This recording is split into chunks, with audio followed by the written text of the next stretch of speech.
오늘 전하는 이 메시지의 주요 원리는 제가 이전에는 알지 못했던 것이었습니다. 이 설교를 준비하면서 예수님의 새로운 면모를 발견하고 새롭게 깨닫게 되는 원리라고 믿습니다. 본문의 사건은 많은 경우에 하나의 예인데 그것을 뭐를 우리에게 보게 해주냐면 예수께서는 언제나 만나시는 사람들을 적은 가치 없는 존재로 보시지 않으셨고 크고 귀하게 보셨다는 것을 잘 알게 하는 한 사건입니다. 반면에 예수님께서는 당신께 대한 도전이나 공격적인 그런 내용들은 늘 적게 보신 그런 모습을 또한 보여주는 본문입니다. 여러분이 계속 설교를 들으시면 이게 무슨 뜻인지 더 이해가 될 줄로 믿는데, 까지 예를 들어 설명하면 계시록 12장 4절을 말씀을 봅니다. 기록되었기를 그 꼬리가 하늘의 별 3분의 1을 끌어다가 땅에 던지더라. 이 귀절은 사단이 하늘의 별 3분의 1을 그 꼬리로 끌어 던져 땅에 던져서 그들이 귀신이 되었다라고 해석할 수도 있는 말씀입니다. 그런데 혹 그럴 일은 없겠지만 예를 들어서 이 귀절을 이렇게 잘못 설명할 수도 있을 겁니다. 문자적으로 와서 귀신은 원래 하늘의 별들이었고 그래서 그들이 이 땅에 던져졌지만 압도적으로 큰 존재들이다, 녀석들이다 라고 말한다면 그거는 하나님의 마음에 있는 원 계시의 의도와 아주 먼 잘못된 설명이 될 겁니다. 그렇죠? 대개는 여기에는 하늘의 별들이란 본래 천사들이었다라고 믿지요. 그들의 일부가 거역해서 하나님의 진노를 받아 천국에서 쫓겨난 존재라고 믿는 이들이 많이 있습니다. 그런데 귀신들이 계시록 12장 4절 말씀처럼 하늘에서 떨어진 별이었고 별이 거대한 그런 물체이기 때문에 그들이 거대한 존재라고 말하는 것은 아무리 보아도 크게 잘못된 생각이 아니겠습니까? 그런데 오늘날 우리가 생각해 보면 계시록을 쓴 사도 요한이나 그 시대 사람들은 아마도 하늘의 별이 그렇게 거대한 물체라는 것은 생각하지 못했을 거예요. 그죠? 그냥 자기들의 육신의 눈으로 보이는 것처럼 하늘의 그 많은 별들이 적은 것으로 알지 않았을까 싶습니다. 여러분 어때요? 그리고 하나님께서는 그 시대 사람들이 보편적으로 가지고 있는 인식이나 지식의 틀 안에서 당신의 말씀을 계시하셨을 거라고 믿습니다. 그러나 사실은 어떻습니까? 대부분의 별들은 우리들이 사는 이 지구보다 아주 훨씬 어마어마하게 크지요. 그리고 대부분이 거대한 헬륨가스로 구성된 구체들입니다. 그래서 이제 이 별들의 예와 특별히 오늘 본문이 보여주신 예수님의 모본을 통해서 우리가 뭐를 보냐면 우리들이 보는 모든 것을 보는 대로 알 것이 아니다라는 것입니다. 진실을 바로 알도록 우리에게는 예수님의 보시는 눈과 지혜가 필요하다라는 것을 깨닫게 되고 이것을 구하게 되는 시간이 되기 바랍니다. 다른 예를 들어 살펴보면 여러분 우리는 우리가 당면한 어떤 일들과 우리의 어떤 필요들을 얼마나 크게 보는지요. 또 우리는 우리의 마음을 자극하거나 거스리는 것들을 얼마나 크고 무겁게 느끼는지요. 우리는 사실보다 더 크고 더 무겁고 더 어렵게 느끼는 것입니다. 근데 이제 본문을 보면 예수님께서 말씀을 전하시는 중인데 문득 한 사람이 일어나 선생님, 제 형제에게 유산을 저와 나누라고 말씀해 주세요 라고 엉뚱한 요청을 합니다. 근데 여러분 잠깐 여기서 결코 그럴 수는 없지만 잠시 우리가 상상력을 한번 동원해 보겠습니다. 만약 여러분이 예수님이고 그때 그 입장에 있었다면 그때 여러분의 마음에는 어떤 생각, 어떤 감정들이 일어났을까요? 아니, 이 자가 누구기에 내가 얼마나 중요한 하나님의 말씀을 전하고 있는데 감히 중간에서 끊고 들어와? 뭐 혹시 이런 생각할 분은 없을까? 아니, 이 자가 대체 나를 누구로 알기에 이렇게 무리하게 행동하는가? 또는 이 얼마나 탐욕스럽고 자기만 알고 버릇없는 사람인가? 라고 판단하지는 않았을까요? 아니면 아예 기분이 나빠서 썩 얼굴을 돌리고 외면하진 않았을까? 그런데 물론 예수님은 그렇게 보시거나 그렇게 느끼지 않으셨어요. 여기뿐만 아니라 성경 여러 곳을 보면 예수님께서는 때로는 무례한 그런 말을 들으시고 때로는 모욕적이고 공격적인 말을 들으셨지만 그런 것들을 가까이서 다가가서 보고 크게 보시지 않으셨어요. 마치 먼 하늘의 별을 보듯이 아주 멀리서 아주 적게 보시고 그리고 전체적인 관점 안에서 그것을 분별하셨습니다. 그래서 우리가 예수님을 더 닮기 원한다면 이같이 무례함이나 공격이나 모욕이나 또는 어떤 돌발적인 질문을 당했을 때 어떤 때는 예수님처럼 그것을 가까이 다가가서 줌인해서 크게 보고 어떨 때는 멀리 줌아웃해서 멀리서 적게 보아야 하느냐라는 것에 대해서도 배워야 할 줄 압니다. 여러분 어때요? 우리가 여러 가지 사건들을 보고 관계 가운데 여러 가지 말을 듣는데 항상 집중해서 가까이 가서 그것을 세밀하게 살펴볼 수도 없고 또 모두를 다 멀리서 보듯 아주 적게 보고 이렇게 할 수는 없잖아요. 그죠? 어떤 중요한 것은 가까이 다가가서 자세히 크게 보고 그렇지 않은 것들은 멀리서 아주 적게 보고 적당히 흘려보내는 그런 지혜가 그런 안목이 필요하지 않겠어요? 근데 우리가 그렇게 하려면 어떻게 되겠느냐? 우리가 본문에서 보는 것처럼 예수님의 모본을 통해서 보는 것처럼 먼저는 우리가 누구인지 우리의 정체성과 우리가 어떤 부르심을 받은 사람들인지를 항상 잊지 말아야 한다는 것입니다. 예수님은 물론 어디서나 언제서나 당신이 누구인지 이 세상에 오셨는지를 명확하게 아셨고 그 정체성과 하나님의 부르심 안에서 합당하게 행동을 하셨기 때문입니다. 또 아울러서 우리가 알 것은 뭐냐면 내 자신의 필요를 얼마나 크게 보는지 다른 사람의 필요를 얼마나 적게 보는지 또는 내 내면을 건드리는 말들이나 이런 것들은 실제보다 얼마나 더 크게 보는지를 깨달을 필요가 있다고 믿습니다. 반면에 다른 사람들의 필요나 다른 사람들 그 존재 자체를 우리가 얼마나 멀리서 보고 얼마나 축소하고 간과하는지도 바로 알아야 될 줄 믿습니다. 다시 말하면 우리가 보는 것이 눈으로 보는 것대로 보는 것이 아니라 예수님이 보시는 것은 어떤 것인지 예수님이 보시는 것과 내가 보는 것이 얼마나 다른지를 그것부터 우리가 깨달아야 될 줄 믿습니다. 그래야 우리가 가정이나 직장에서나 또는 자녀 양육이나 대인관계나 신앙생활이나 사회생활을 잘 바르게 할 수 있을 것입니다. 요즘 같은 세상에서 보면 그래야 이 나라의 상황이 어떤 건지 바르게 분별하고 흥분해서 판단을 잘못하거나 낙심하거나 죄를 짓는 일을 안 할 수 있게 될 겁니다. 그래야 우리가 염려와 불안과 오해를 하지 않게 될 줄 압니다. 그런데 반대로 우리가 다른 사람들을 하나님이 보시는 것보다 훨씬 적게 볼 수 있다라는 것을 깨닫지 못한다면 우리는 하나님의 부르심 곧 이웃을 사랑하는 계명을 따를 준비가 아직은 많이 안 돼 있다라는 것을 인정해야 될 줄 압니다.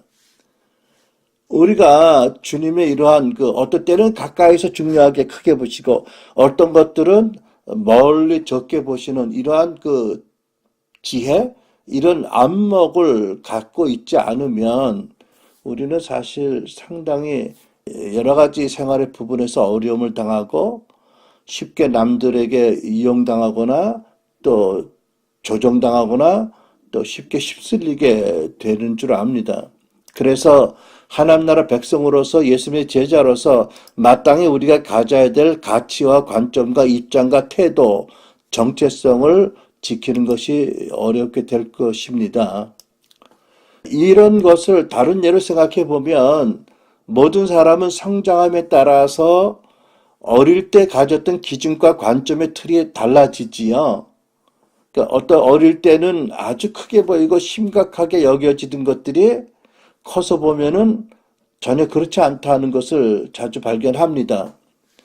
성경은 이에 대해서 고린도전서 13장 11절에 내가 어린아이였을 때는 어린아이같이 말하고 어린아이같이 이해하고 어린아이같이 생각했습니다. 그러나 어른이 돼서는 어린아이 일들을 버렸습니다. 라고 기록하고 있습니다. 제가 재미있는 한 미국 목사님의 얘기를 들었는데 이분이 6살 때 애완용으로 키우던 카멜레온을 잃어버렸대요. 근데 그때 얼마나 슬펐는지 마치 온 세상이 끝난 것 같이 느꼈다고 말하더라고요. 그 말을 들으면서 카멜레온? 그거 얼마나 징그럽게 생겼는데 나는 절대 그거 안 키울 텐데 그거를 그렇게 사랑하고 애꼈다고 뭐 이랬습니다. 그러니까 그분이 보는 것과 나는 엄청 다른 거고 또 그분은 6살 때 본 거니까 얼마나 나와 다르겠어요. 그렇죠. 아무튼 보는 게 이렇게 다른 거예요. 그죠? 근데 아무튼 그 사람은 어렸을 때 카멜레온을 그렇게 귀하게 여기고 그렇게 소중하게 여기고 사랑을 했다. 이렇게 말을 하더라고요. 나는 이와 비슷한 예를 생각해 보니까 중2 때 내가 엄청 짝사랑하던 그런 소녀가 있었는데 사고로 죽었어요. 그때부터 거의 서너 달 동안 거의 매일 밤마다 얼마나 울었는지 몰라요. 정말 세상이 다 끝난 것 같이 느꼈어요. 근데 사실은 그 친구는 내가 자기를 얼마나 짝사랑하는지 전혀 꿈에도 몰랐을 거예요. 아무튼 그 애는 굉장히 이뻤고 공부도 굉장히 잘하고 그때 경기는 최고의 한국의 중학교인데 최고의 경기 중학교를 다녔고 그런데 너무 일찍 죽어서 너무 슬펐지만 지금은 뭐 얼마나 멀쩡하게 제가 잘 살고 있잖아요. 그죠? 그때 일을 다 잊어버린 거예요. 또 이거는 당연한 거고요. 그죠? 우리 모두 이런 경험들이 많이 있을 거예요. 한때는 정말 중요하고 정말 심각하게 여겼는데 세월이 지나고 보니까 전혀 다르게 보이고 전혀 다르게 생각되는 그런 일들이 있다는 거죠. 자, 다시 본문으로 돌아가서 보면 예수님께서 말씀 전하시는데 엉뚱한 한 사람이 일어나서 말씀을 끊고 엉뚱한 요청을 합니다. 그때 예수님께서는 그 상황에서 무엇을 가까이 다가가서 크게 보아야 하는지 그리고 무엇은 멀리 서서 적게 보듯 지나쳐야 하는지를 우리에게 모범적으로 보여주신 거예요. 예수님께서는 언제든지 크게 보실 것은 가까이 다가가서 마치 카메라 렌즈를 들이대듯이 크게 보셨고요. 적게 볼 것은 멀리 렌즈를 빼고 물러서서 보듯이 하늘의 별을 보듯이 그렇게 적게 보셨어요. 그때 예수님께서는 이 사람의 요청과 같이 이 세상의 문제를 해결하는 재판장으로 오시지 않으셨어요. 예수님은 그때까지 이 세상에 존재하지 않던 하나님 나라를 세우러 오셨어요. 그래서 예수님께서는 그 사람의 요청을 따라서 그 형제간의 재산 분규 문제에 개입하지 않으셨어요. 그리고 그것을 아주 적게 멀리서 보시고 뒤로 물러서셨어요. 왜냐하면 그것은 예수님의 정체성, 부르심에 전혀 맞지 않는 일이었기 때문이지요. 그러나 예수님은 그 사람 존재 자체는 마치 카메라 렌즈가 다가가서 줌인 하듯이 클로즈업 하듯이 그의 존재는 무시하지 않고 크고 중요하게 보아주셨어요. 그래서 그 사람에게 하나님 나라의 아주 중요한 원리 하나를 말씀해 주셨습니다. 미련한 부자 예를 들어서 아주 귀한 진리의 말씀을 가르쳐 주신 거지요. 자, 그러면 우리는 어떻습니까? 혹 우리 내면이 어떤 일로 건드려질 때 우리는 쉽게 하나님 나라의 관심과 초점과 가치를 잊어버리고 우리의 부르심과 정체성을 잊어버리고 우리의 모든 관심을 우리 내면에 건드려진 그 문제, 그 상처로 주민해서 크게 보지 않나요? 또는 우리가 하나님의 부르심을 받아서 하나님 뜻 가운데서 이 자리에 와 있다라는 것을 잊어버리고 나를 무시하거나 나의 내면을 건드린 상대에게 내가 얼마나 잘났는지, 얼마나 옳은지, 얼마나 의로운지를 너무 크게 두드려내 보이고 그래서 상대를 압도하기를 원하는 그런 마음을 가져서 그 사람에게 하나님의 사랑을 전하라는 부르심을 외면하지 않는지요.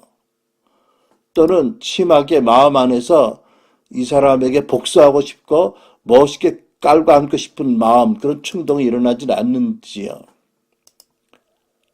그러나 이렇게 하는 것은 전혀 예수님의 제자답지 않은 일이고 예수님의 본하고 너무 틀린 모습인 거지요.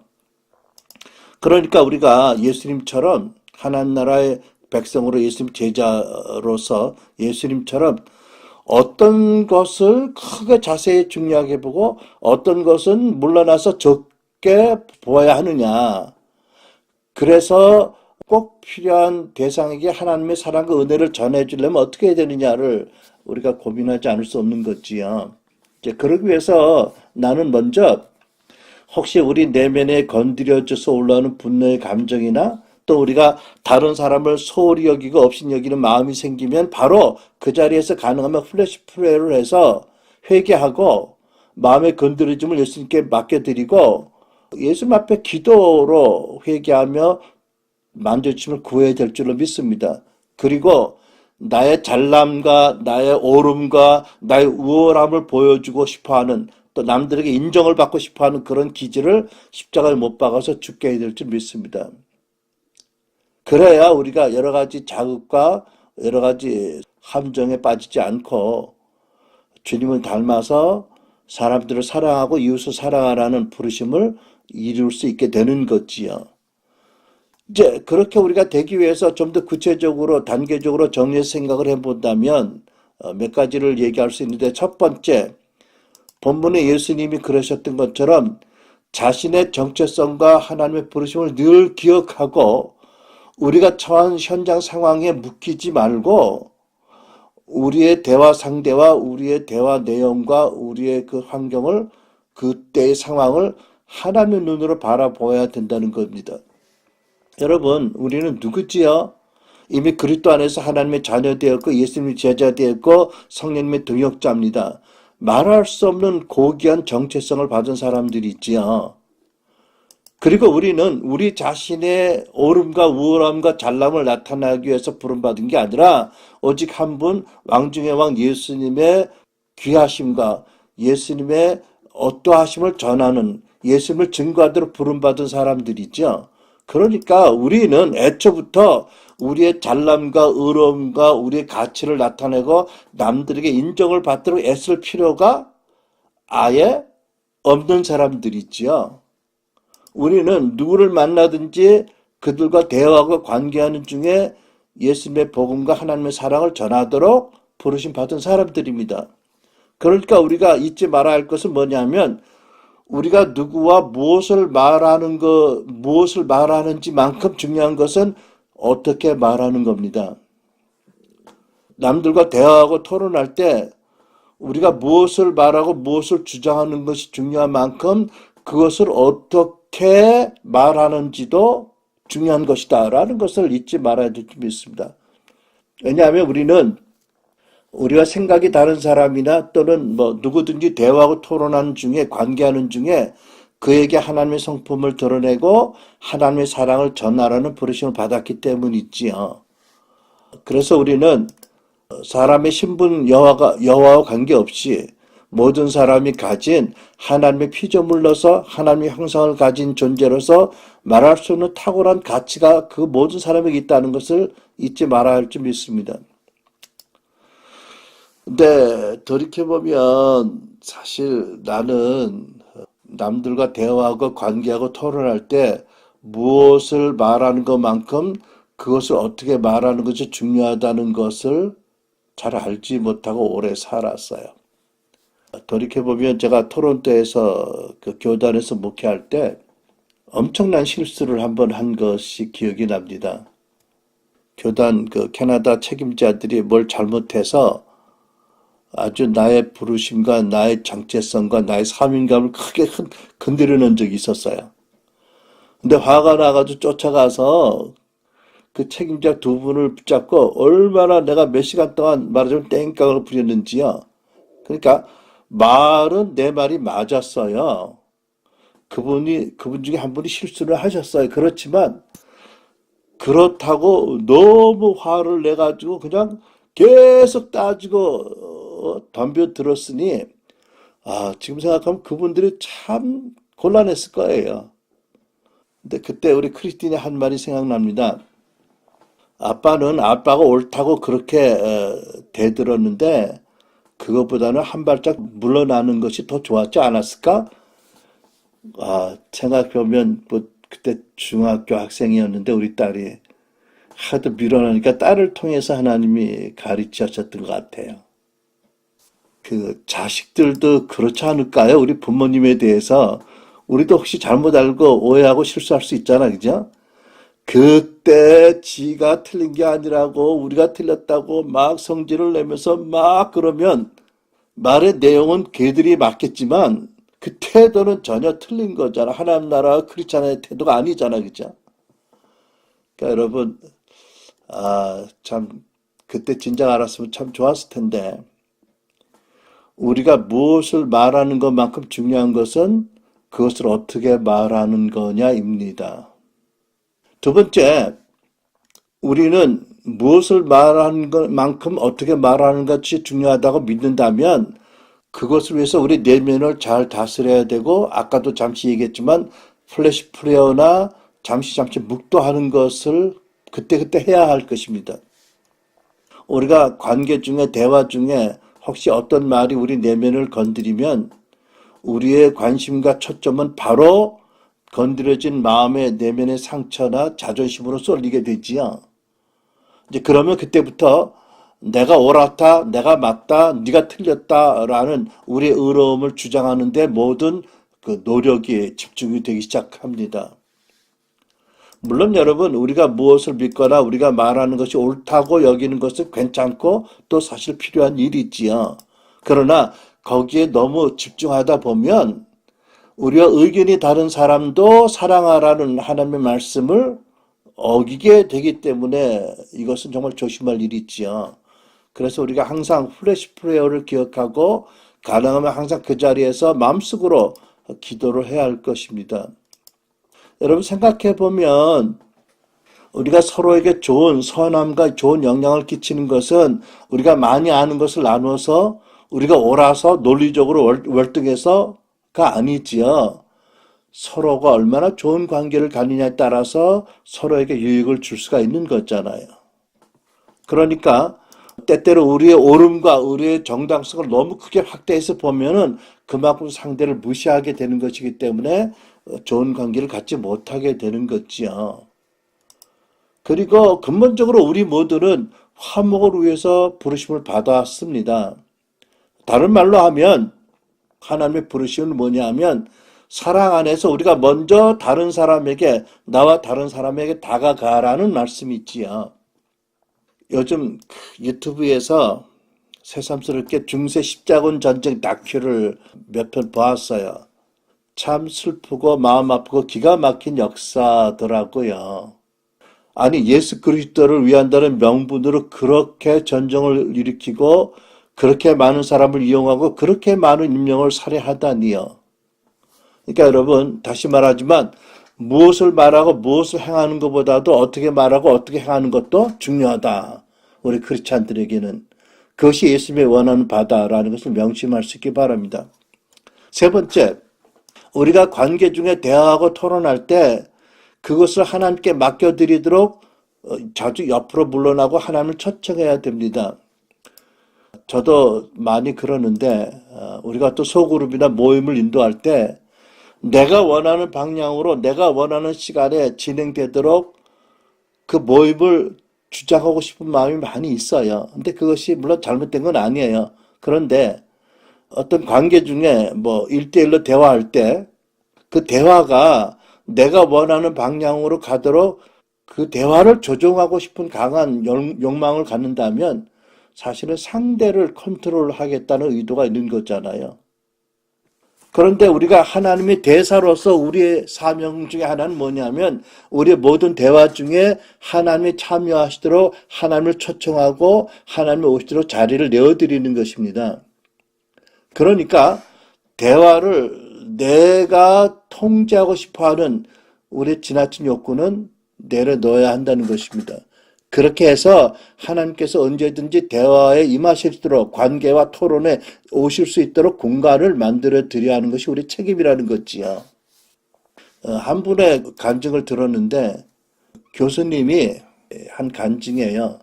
한 여학생이 있었는데 이 여학생은 강의실 안에서든지 강의실 밖에서든지 어디서든지 누구와 신학적인 대화가 시작되면 격렬하게 칼빈주의에 대한 자기네 확신을 설파하는 학생이 있었습니다.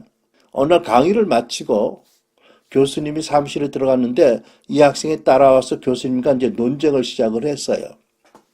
근데 마침 그때 교수님이 그와 그 학생과의 토론에 몰입하기보다는 그 자기의 상황을 멀리서 보듯 옆에서 보듯 관망하는 관점으로 보았어요. 그런데 마침 그 마음에 두 단어가 떠올랐는데 하나는 강간이고 하나는 사밀이었습니다. 그 교수님이 지혜롭게 그것을 그 여학생과 나눴고 결과적으로 그 여학생이 오래전에 데이트 중에 3일 동안 강간당한 적이 있다는 고통스러운 사실을 고백하게 되었어요. 그게 얼마나 고통스러웠는지 그때까지 아무에게도 그 말을 하지 않고 마음속으로만 그 고통을 사겨왔던 거지요. 근데 하나님 보시기에는 그 여학생의 그 칼빈주의에 대한 엄청난 신학적인 확신보다도 그 마음의 깊은 상처가 더 중요하게 보셨던 것 같아요. 근데 마침 그 교수님이 토론에 집중하고 열중하고 가르치는 것이 열중하기보다는 그 상황에서 크리스찬으로서 어떻게 하나님의 사랑과 은혜를 전할 수 있을까라는 부르심을 기억하고 자기가 처한 상황을 옆에서 보듯이 또 떨어져서 보듯이 보았기 때문에 성령께서 그런 계시와 감동을 줄 수 있었다라고 나는 해석을 합니다. 여러분, 우리도 때로 이렇게 우리가 처한 상황을 옆에서 보듯이 또는 조금 떨어져서 보듯이 그렇게 보아야 할 필요가 있습니다.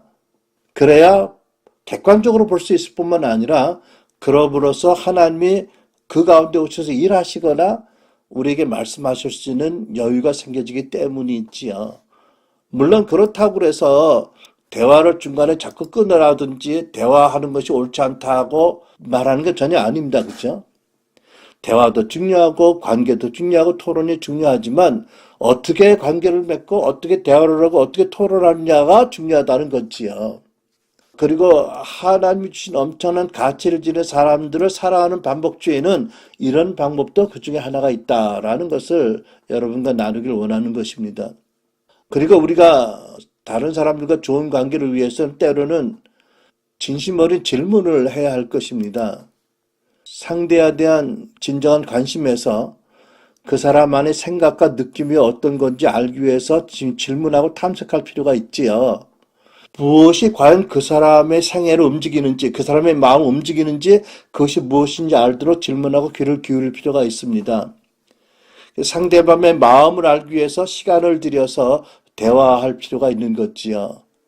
그렇게 함께 있고 대화함으로 말미암아 사실은 그 사람을 얼마나 존중하게 여기는지를 나타내는 거지요. 그래서 다시 말하지만 모든 대화와 관계와 토론 중에 하나님의 사랑을 나타내는 것이 그 대화에서 이기거나 내가 대화에 대해서 주도하거나 내가 얼마나 많이 아는 것을 나타내는 것보다 훨씬 더 중요한 거다라는 것을 잊지 말아야 돼. 오늘도 아들 자시하고 대화를 했는데 요즘은 이전보다 훨씬 자주 아주 오래 또 중요한 내용을 이렇게 대화하게 되어서 너무 기쁜데요. 할 때마다 나에게 예수님의 이런 모본이 참 필요하다. 예수님이 가졌던 그 눈, 안목과 지혜가 참 필요하다. 어떤 것은 가까이 다가가서 자세히 보고 얘기하고 어떤 것은 멀리서 보듯이 적게 보고 적절하게 지나갈 수 있는지. 또 좌시아가 아들이지만 존중하면서 그 마음에 있는 것이 무엇인지 질문도 하고 봄으로 또 대화가 더 유익하게 할 수 있겠다. 정말 나에게 예수님의 눈과 지혜가 필요하다는 것을 많이 느끼고 기도를 하게 됩니다. 마지막으로 우리가 알 것은 뭐냐 하면 이 세상의 정신은 뭐냐 하면 서로를 판단하고 그 사람이 얼마나 안 좋은 사람인지 라벨을 붙이는 그런 정신이 있다. 그러니까 우리와 남들, 영어로 하면 us와 vs them, 그러니까 우리와 저들의 어떤 대적적인 그 구분하는 정신이 있는데 우리는 정말 이것을 바로 알고 경계해야 된다는 것입니다. 뭐 세상 사람들뿐 아니라 크리스찬들에게도 있죠. 우리에게도 있는데 우리 모두에게는 남을 판단하고 그들이 얼마나 안 좋은 못된 존재라는 걸 표시하고 싶은 마음, 어떤 라벨을 렛대를 붙이고 싶은 마음이 많이 있어요. 이거를 우리가 십자가 못 받고 절제하지 않으면 우리도 쉽게 남을 판단하고 심판하고 렛대를 붙이게 되지요. 한국말이죠. 렛대는 라벨이요. 라벨을 붙이게 합니다. 가격표 붙이듯이, 그죠? 안 좋은 엄마, 뭐 아주 나쁜 아빠, 못쓸 자식, 뭐 이런 라벨을 렛대를 붙이고자 하는 그런 본래적인 타락의 기질이 있지요. 또 사람들은 아주 인상적인 감동적인 단어나 슬로건이나 문구를 만들어서 우리는 아주 잘났고 저들은 얼마나 못된 사람들인지를 널리 알리고 싶어하는 그런 기질도 있어요. 우리는 얼마나 옳은지, 우리가 얼마나 어려운지, 우리가 얼마나 우월한지를 드러내고 상대적으로 저들은 얼마나 잘못되고 열등한지 나쁜지를 널리 공표하고 싶어서 라벨을 붙이는, 렛대를 붙이고자 하는 열정이 많이 있고 그걸 즐거워하기도 하지요. 어떻게 보면 요즘 우리가 국가 지도자들, 대통령이나 국회의원이나 판검사들에게서 거듭보는 것이 바로 이런 형태의 한 모습이 아닌가 싶습니다. 그런데 이렇게 하는 그 행동의 의도가 어떤 사람의 행동과 말을 분별하려는 목적으로 하는 게 아니에요. 그렇다면 그건 옳은 거예요. 그런데 그게 아니고 어떻게 하면 상대를 쓰러뜨리고 어떻게 하면 상대를 이겨먹고 어떻게 하면 상대의 존재와 정체성 자체를 정지하고 무너뜨릴까 하는 나쁜 의도로 이렇게 한다는 게 문제인 거죠. 이게 세상의 정신 아니겠어요? 하나님 이런 걸 매우 싫어하시지요. 하나님 사람들이 서로 판단하고 심판하고 정죄하는 것을 아주 싫어하십니다. 그런데 물론 하나님께서는 우리가 모든 것을 분별하는 것을 원하세요. 그래서 우리가 예수님 닮아서 어떤 사람, 어떤 경우, 어떤 것들은 아주 가까이서 보듯이 자세히 크고 귀하게 보고 어떤 것들은 멀리서 보듯이 이렇게 지나가야 되는지 그런 안목과 지혜를 갖기를 하나님이 원하신다고 나는 믿습니다. 그런 면에서 예수님을 닮기를 하나님 원하시는 것이죠. 그런 뜻에서 하나님께서 이 본문을 기록하신 의도가 있다고 나는 믿습니다. 그러나 하나님은 어쨌든 우리가 서로 정죄하고 판단하고 심판하는 것은 매우 미워하시는 죄라고 가르치십니다. 그러니까 우리는 세상에서 남들을 이겨먹기 위해서 남들을 쓰러뜨리기 위해서 우리와 남을 가르고 서로 공격하고 렛대를 붙이는 라벨을 붙이는 그런 정신을 바로 분별할 줄 알고 경계하고 미워해야 되겠습니다. 그러니까 교회 안에서는 우리 절대 이런 일을 하지 말아야 되겠지요.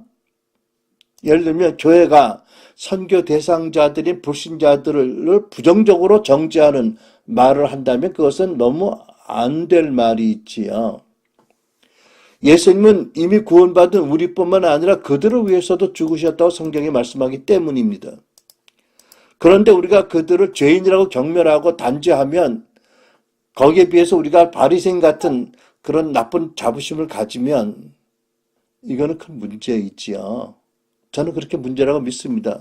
또 내가 목사다, 내가 장로다, 내가 권사다, 내가 집사다라는 라벨을 붙이고 그것 때문에 스스로 자부심을 느낀다면 그것도 옳은 것은 아니지요. 반대로 그런 타이틀이나 그런 직분이 없는 사람들을 상대적으로 열등하게 보거나 무시하거나 소홀하고 적게 여긴다면 그것 역시 주님의 마음을 크게 벗어나는 거지요. 물론 나는 여러분 성경적인 직분에 문제가 있다는 것 말은 절대 아닙니다. 그러나 그런 직분과 직임을 가지고 서로를 구분하고 카테고리를 만들고 또 그것 때문에 자부심을 가지고 그것 때문에 사람들을 적게 보는 것은 아니다라는 말씀을 드리는 겁니다. 여러분 가정에서는 어떤가요? 가정 안에서 서로 판단하고 서로의 정체성과 존재에 대해서 정지하는 어떤 라벨을 붙이지 않나요?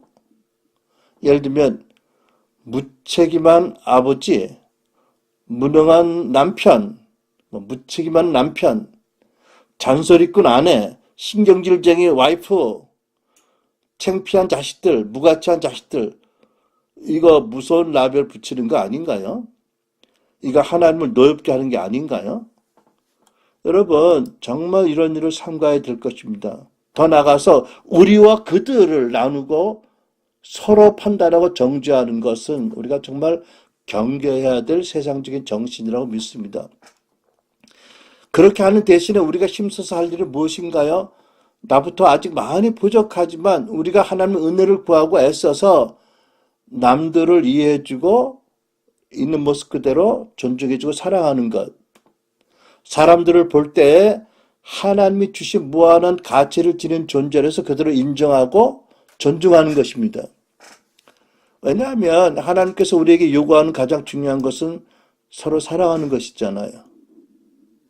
그러니까 우리가 이 말씀을 따르려면 나와 다른 각각 다른 사람들의 다름과 독특함을 특수함을 인정하면서도 그들을 존중해주고 사랑해야 되는 것이지요.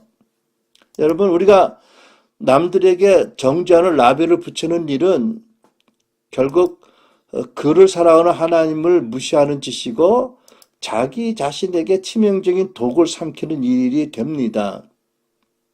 왜냐하면 사람들을 판단하고 사람들을 어떤 클래스나 어떤 그룹으로 나누고 어떤 안 좋은 라벨을 붙이면 그러므로 말미암아 하나님과의 우리 관계가 어긋나기 때문이지요.